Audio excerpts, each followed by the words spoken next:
Hi everyone, today I will be showing you how to connect to your new Wi-Fi router using the IP address 192.168.15.1.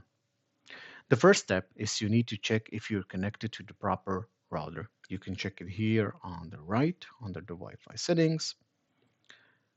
And here, as you can see, I am successfully connected to my TP-Link router. Now I need to make sure I'm connected to the right IP address. Go to the search bar here on the left and type in CMD for command prompt and press enter.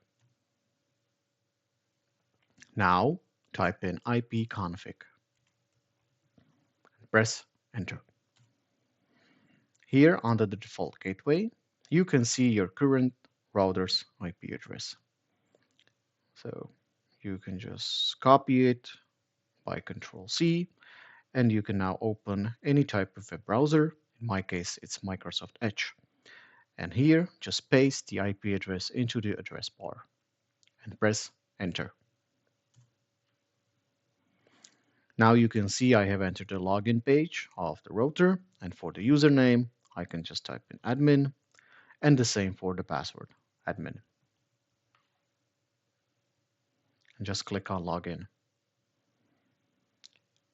Now you can see I have entered my router's admin panel, and I can access all of the settings here in the left. So for example, if I want to change the IP address of the router, I can just click here on the network, then click on LAN, and here I can edit my current IP address.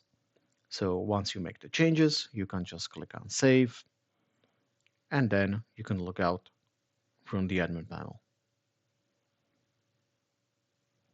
And that's everything for today.